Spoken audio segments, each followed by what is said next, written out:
My name is Robert. I'm 92 years old. I'm recording this because I don't know how much time I have left, and there's something I need to say. Not because anyone asked, not because I think it'll help anyone, just because I can't leave without saying it. I've been thinking about a moment. One moment. It happened in 1964. I was 34 years old.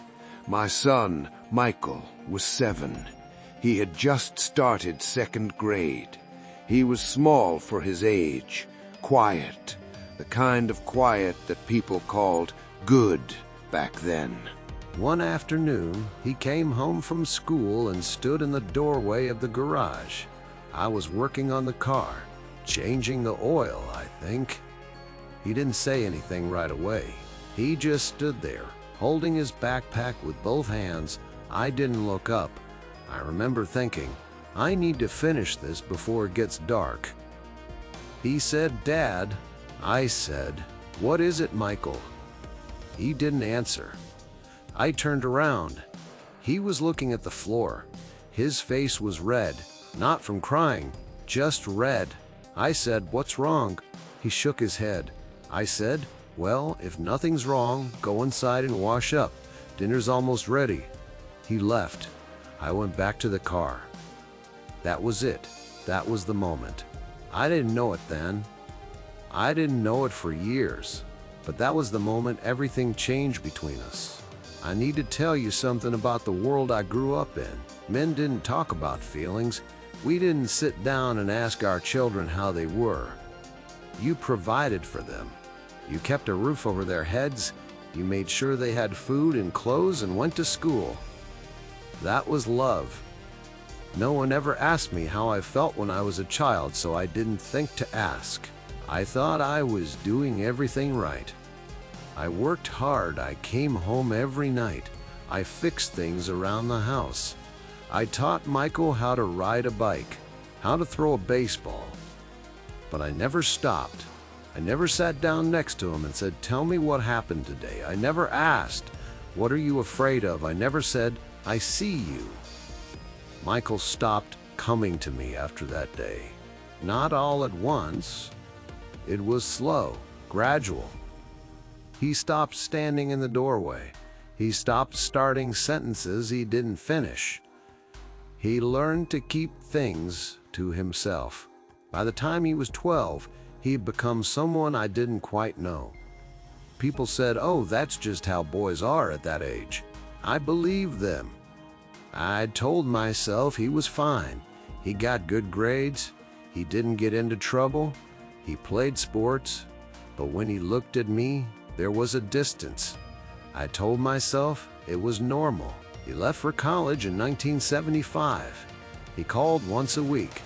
We talked about his classes, his part-time job, whether he needed money. He came home for Christmas, but he didn't really come home. He was polite. He helped me shovel snow. He smiled at the right times, but I could feel it. He had learned not to need me.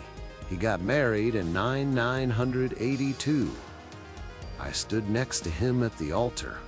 I shook hands with his friends. I gave a toast at the reception. But when he looked at me that day, I saw something I didn't want to see: respect. Not love, respect. Like I was someone who had done their job. Someone he appreciated, but not someone he needed. Years went by. He had 2 children, a boy and a girl. I saw them on holidays, birthdays. I sent cards. I taught his son how to change a tire.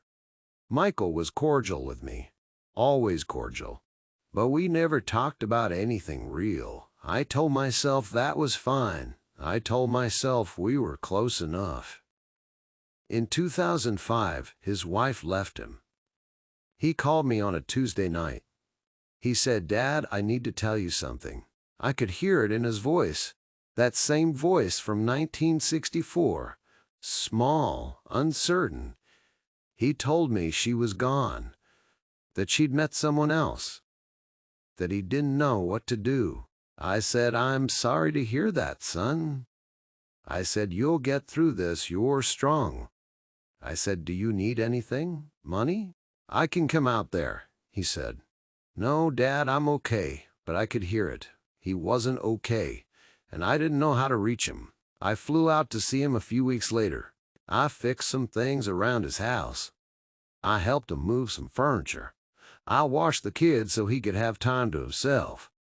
But we didn't talk, not really. I wanted to. I kept thinking, just ask him. Just sit down and ask him how he's really doing. But I didn't know how.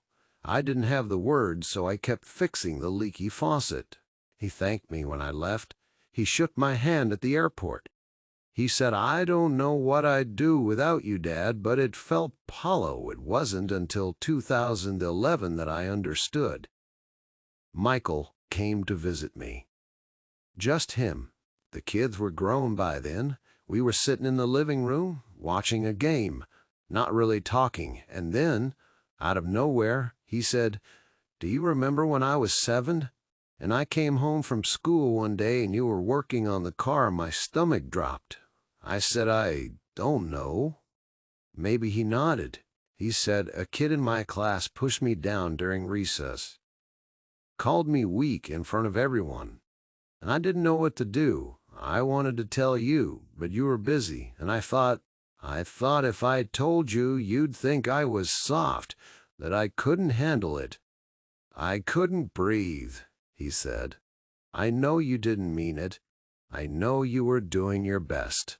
But I learned that day that I couldn't come to you with the hard things." He wasn't angry. He wasn't crying.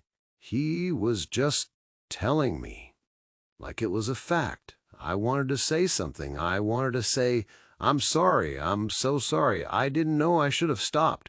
I should have asked." But all I said was, "I wish I had known." He nodded. He said, "I know." And that was it. We went back to watching the game. We talked about something else. I've thought about that moment every day since. Not the moment in 2011, the moment in 1964, the moment I didn't stop, the moment I chose the car over my son. I can't go back. I can't undo it. I can't make him 7 again and tell him, "I see you. I'm listening. Tell me everything." I can't give him a father who knew how to ask the right questions. All I can do is sit here at 92 and finally understand what I lost. Michael still calls me. He visits. He's respectful. But I know I'm not the person he goes to when things fall apart. I'm not the person he trusts with his fears. I taught him, without meaning to, that I wasn't safe, that I was too busy, that the car mattered more. I don't know why I'm telling you this.